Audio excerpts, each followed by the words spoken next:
Au fond, je me disais, on a quand même une bonne relation tous les deux. Mais il y a quand même des trucs qui vont pas, non? Qu'est-ce que t'en penses? Ouais, tu dis rien comme d'habitude.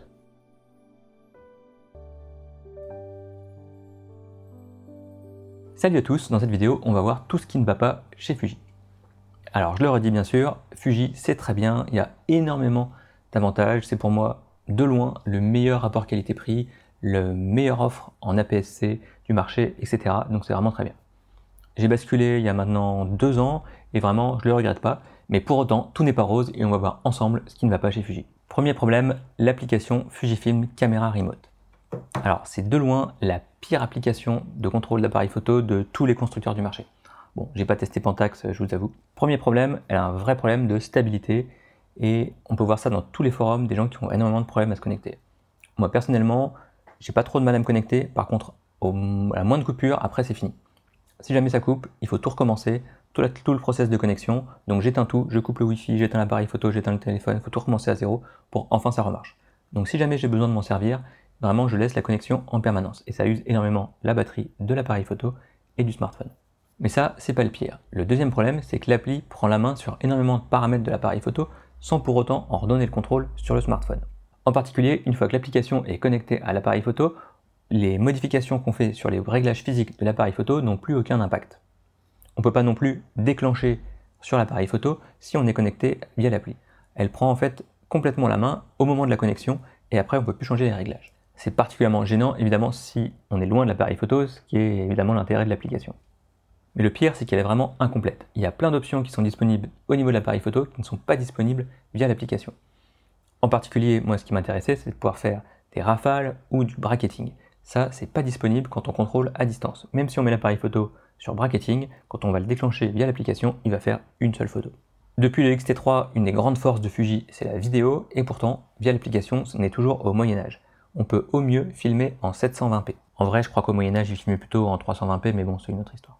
Ça me dérange pas qu'ils réduisent la qualité du retour vidéo qui est envoyé sur l'application. Par contre, en interne, si ça enregistre en 720p, c'est pas du tout normal, sachant qu'on a un appareil photo qui est capable de faire de la 4K. Si j'avais su qu'il y avait autant de problèmes avec l'application, peut-être qu'aujourd'hui, je serais en train de vous parler de mon appareil photo Sony. Quand je fais des photos en haut de la perche télescopique à 5 mètres de hauteur, j'ai vraiment besoin d'avoir une solution fiable, efficace et complète, et aujourd'hui, Fujifilm n'offre pas ça. Autre problème, c'est les objectifs disponibles pour Fujifilm X. Alors d'abord, il faut constater qu'il y a quand même très peu de constructeurs tiers qui font des montures natives pour Fujifilm. En focus manuel, on a un petit peu d'offres avec Laowa, Samyang, Seven Artisans, etc. Mais ça fait quand même pas très lourd. Mais en autofocus, il y a quasiment que Viltrox qui propose quelques objectifs pour Fujifilm. Alors si on n'a pas besoin de l'autofocus et qu'on est content en focus manuel, on peut trouver des bacs d'adaptation qui permettent d'adapter à peu près n'importe quel objectif sur Fujifilm X, et dans ce cas-là, ça nous ouvre en particulier toute la gamme des objectifs Canon, donc un choix illimité. Par contre, si on a besoin d'un autofocus, et en particulier d'un autofocus rapide, on va être assez limité. Il y a la bague Fringer EF FX qui permet d'adapter les objectifs Canon sur Fuji, que j'utilise actuellement pour me filmer, et qui a un autofocus correct. Mais si on a besoin vraiment d'un bon autofocus, comme par exemple en animalier, en sport, etc., ça sera probablement pas suffisant. Donc, si on veut un objectif avec un bon autofocus, on n'a pas le choix, il va falloir partir sur du natif Fuji. Globalement, au niveau des zooms, il y a à peu près tout ce qu'il faut, puisqu'il y a 3 gammes de zooms chez Fuji qui couvrent l'essentiel des plages focales et qui vont des zooms pas chers avec une ouverture un peu moyenne et une qualité un peu moyenne, jusqu'au zoom pro avec une grande ouverture constante et une grande qualité d'image. Très lourd et très cher. Pour être complet, il faut quand même dire qu'il manque un zoom qui va au-delà de 400 mm, ce qui est parfois un peu juste quand on va faire de l'animalier en particulier. Mais bon, grosso modo, pour les zooms, on peut dire qu'on a à peu près tout ce qu'on veut à part ça. Par contre, pour les focales fixes, là, il y a de sérieux manques et de sérieux problèmes.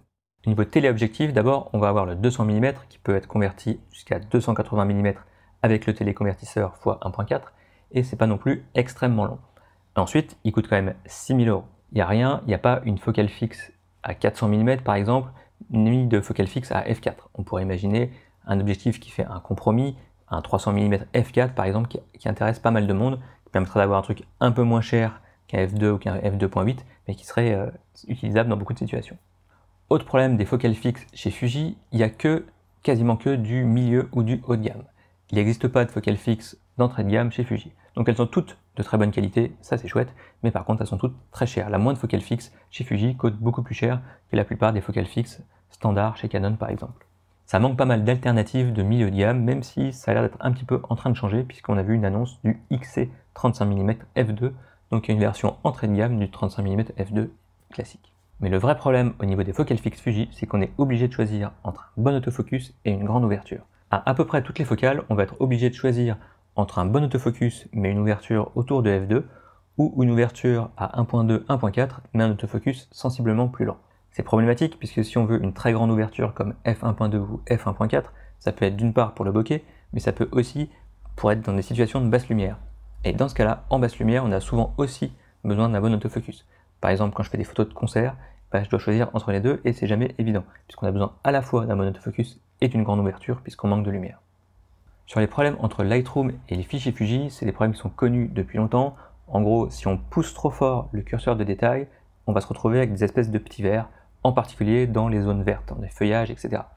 Bon, pour moi, ça n'a jamais été un énorme problème, puisque c'est quand même une histoire de gens qui zooment à 100% de leurs photos, ce qui n'est pas normal. Il y avait plusieurs solutions qui existent depuis longtemps. Il y avait Iridiant X Transformer. Depuis milieu 2019, je crois, Adobe a mis en place une fonction qui s'appelle accentuation des détails, qui permet de corriger ça moyennant un DNG un peu plus lourd, un process un peu plus lourd, mais bon, il y a une solution intégrée directement dans Lightroom. Et enfin, pour ceux qui n'aiment pas Lightroom, il y a Capture One qui fait à peu près la même chose et qui est aussi très bien et qui gère sans problème les fichiers Fuji. Donc pour ça, je considère que c'est plus vraiment un problème. Moi, le dernier problème que j'ai avec Lightroom et les fichiers Fuji, c'est que je trouve que globalement, ils sont beaucoup plus lents à traiter par Lightroom que les fichiers des autres marques que j'utilise. Alors c'est peut-être personnel, mais je sais que quand je rentre d'un shooting et que j'ai plusieurs centaines de photos à transférer et à traiter sur Lightroom, ça me prend plus de temps que n'importe quelle autre marque. Autre problème, les batteries Fuji. Donc c'est super, elles sont toutes petites, super compactes, par contre on sait qu'elles ont un gros problème d'autonomie. C'est les mêmes batteries depuis la première génération d'appareils Fuji et ça commence à vraiment se sentir. D'un certain côté, il suffit de prendre plus de batterie et de les changer régulièrement, mais ça peut être assez souvent problématique quand on est en train de faire un reportage, un shooting, etc., de devoir changer de batterie en plein milieu. Si on veut ajouter un grip, on perd un peu l'intérêt de la compacité d'un certain nombre d'appareils Fuji. On peut aussi passer par des powerbanks, mais là encore, il faut mettre un câble, etc. Au niveau de la vidéo, Fujifilm est en train de devenir une référence, ou en tout cas parmi les meilleurs appareils photo pour faire de la vidéo, et ils n'ont pas les batteries à la hauteur de leurs ambitions. Filmer use énormément les batteries et elles tiennent vraiment pas longtemps en vidéo. Heureusement, avec le X-T4, a priori, ça va changer et c'est vraiment une très bonne nouvelle. Enfin, dernier problème, et peut-être le plus inquiétant pour l'avenir chez Fujifilm, c'est est-ce que ce serait pas la fin de la philosophie Kaizen de chez Fujifilm. Kaizen, c'est un très ancien mot japonais qui veut dire un truc genre on met à jour nos appareils photo longtemps après leur sortie, ou un truc comme ça. Ça a longtemps été la stratégie de Fujifilm de mettre à jour, même longtemps après leur sortie, leurs appareils photo, d'apporter des nouvelles fonctionnalités assez importantes, alors que la plupart des autres constructeurs se contenter d'une ou deux mises à jour très basiques de leur firmware de leurs appareils photo. Aujourd'hui, la plupart des autres constructeurs ont changé de philosophie et justement apportent de nouvelles fonctionnalités à leurs appareils photo. Et chez Fujifilm, on a un peu l'impression que c'est le contraire qui est en train de se passer. Les premières générations de Fujifilm ont eu le droit à d'énormes mises à jour de fonctionnalités. Quand la troisième génération de type X-T3, X-T30, etc. est sortie, les générations précédentes n'ont pas eu le droit à beaucoup de mises à jour. Évidemment, certaines mises à jour ne sont pas portables sur les générations précédentes qui ont un autre processeur, un autre capteur, etc.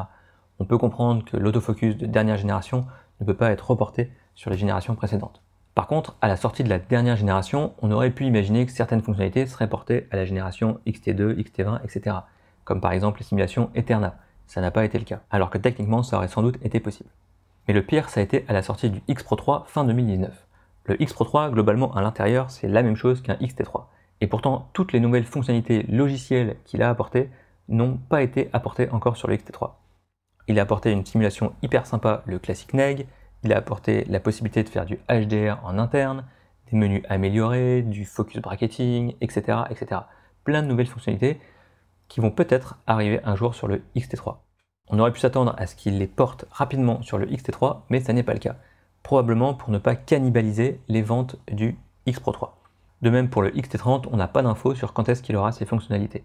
Donc on sent bien que Fuji essaye de segmenter artificiellement ses gammes, et c'est un petit peu dommage parce que ce n'était pas la promesse initiale de Fuji. Voilà, j'espère que cette vidéo vous aura donné un peu plus d'infos sur ce qui ne va pas aujourd'hui chez Fuji. Bon, comme pour mon sac de Peak Design, le Travel Backpack, j'aime bien dire du mal des choses que j'aime bien quand même. Globalement, comme je disais en intro, je suis toujours content de chez Fuji, c'est quand même une très bonne marque, etc. Mais il y a quand même quelques trucs à savoir. Si cette vidéo vous a plu, n'hésitez pas à la liker et à la partager avec vos amis photographes. Si au contraire vous pensez que tout va bien chez Fuji, n'hésitez pas à mettre 2 pouces vers le bas. Moi je vous dis bonne photo, bonne vidéo, ciao.